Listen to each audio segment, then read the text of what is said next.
భక్త మహాజనులందరికీ కూడా వరంగల్ త్రినగరిలో ఉండేటువంటి కాశీపేట వరంగల్ హన్మకొండలో ఉండేటువంటి భక్తులందరికీ కూడా మనవి చేయనిది ఏమనగా అందరూ కూడా ఒక విధమైనటువంటి యొక్క అనుమానాన్ని వ్యక్తం చేస్తున్నారు. అదేంటిదంటే అసలు సద్దుల బతుకమ్మ ఎన్నడు, విజయదశమి ఎందుకు?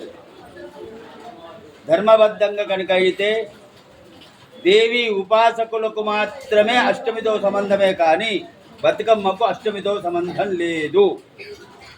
కేవలం ఇది 8 రోజుల ఆట ఆడి 9వ రోజు నాడు అమ్మవారిని విసర్జించడం అనేటువంటిది ఇది అనాదిగా వస్తున్నటువంటి ఆచారమే.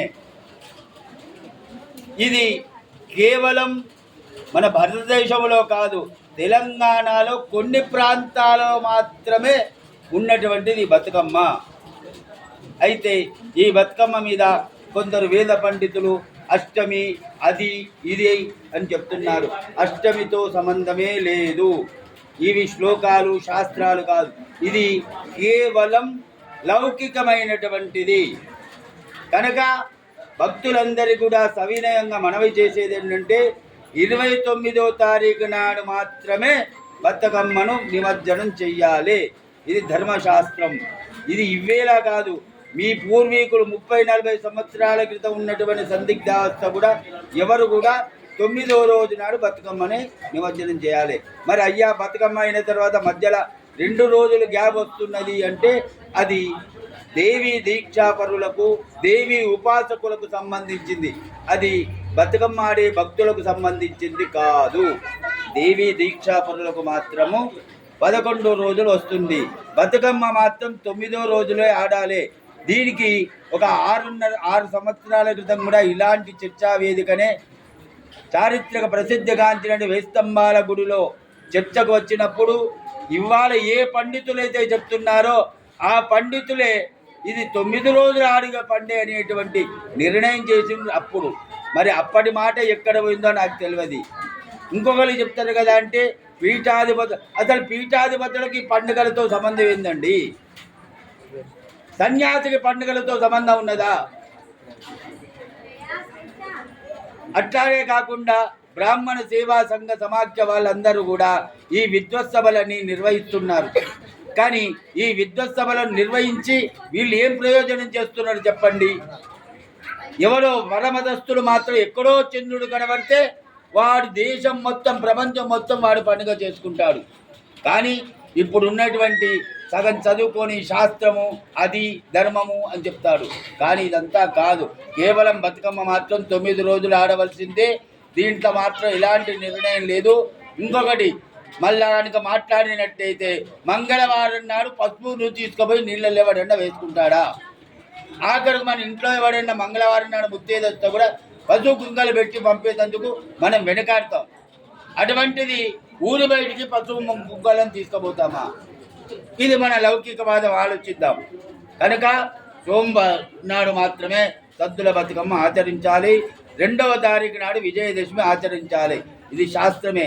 ఓడి చెప్తాడు కదా అంటే ఆ పీఠాధిపతి చెప్పిండు, ఈ పీఠాధిపతి చెప్పిండు, ఈ సిద్ధాంతి చెప్పిండు, ఆ సిద్ధాంతి చెప్పిండు.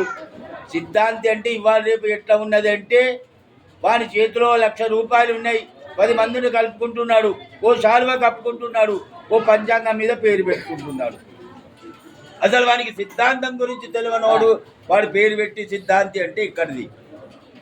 సిద్ధాంతం అంటే ఎన్నో ఉన్నదండి. దాంట్లో కనీస సిద్ధాంతం అనేటు పంచాంగం రాసేటోడికి నక్షత్ర నిఘంటు రాశి నిఘంటు కూడా తెలియనోడు కూడా వాళ్ళ సిద్ధాంతం అవుతున్నాడు. అంతేగాని ఆ పీఠాధిపతులకి ఎవరికనండి? పీఠాధిపతులు చెప్పిండు, పీఠాధిపతులు వచ్చి చెప్పిండా? ఒకసారి వాయిస్ ఇవ్వమనండి. ఇంత అల్లడి ఇంత కల్లోరం జరుగుతుంటే.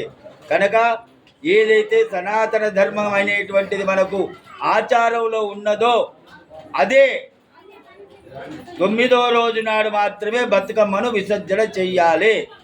దీంట్లో మాత్రం ఎలాంటి సంశయం లేదు. కావున నా అంటే కాకతీయ చారిత్రక ప్రసిద్ధిగాంచినటువంటి పద్మాక్షి దేవాలయ అర్చకునిగా అంటే నాకు ఇప్పుడు 65 సంవత్సరాలు. అంటే నా ఏజ్లో ఎన్ని మాటల బతుకమ్మ వచ్చిపోయిందో మీరు ఆలోచించండి. కనుక మేమెప్పుడు కూడా ఆచరించింది 9వ రోజు నాడు బతుకమ్మను నిమజ్జనం చేయడం అనేటువంటిది ఉన్నది. దీనికి మారేడుగాయకు మసిపూసి అది ఇది అని చెప్పేటువంటి మాటలు మాత్రం ఎవ్వడూ నమ్మద్దు. ఎందుకంటే వాళ్ళు ఇద్దరికో మాటలు చెప్పి క్షమాపణలు చెప్పినటువంటి సంఘటనలు కూడా ఉన్నాయి. మేము అప్పుడు తప్పు చేసినాం, మమ్మల్ని ఇప్పుడు క్షమించండి అనేటువంటి సంఘటనలు కూడా వాళ్ళ ద్వారా ఉన్నాయి. కనుక దయచేసి మీ అందరికీ కూడా నేను మనవి చేసేది ఏంటంటే, బతుకమ్మ పండుగను మాత్రము ఈ త్రినగరిలో ఉండేటువంటి ప్రజలందరూ కూడా 29 సోమవారం నాడు మాత్రమే బతుకమ్మ ఆడాలి. 2వ తారీఖు నాడు యథావిధిగా విజయదశమి దసరా పండుగను జరుపుకోవాలి అని కోరుతూ, ఆ పద్మాక్షి అనుగ్రహం మీ అందు ఎప్పటికీ ఉండవలసిందిగా, ఇది సనాతన ధర్మాన్ని ఆచరిస్తూ మీరందరూ కూడా సుఖ సంతోషాలతో వర్ధిల్లాలని కోరుతూ సెలవు.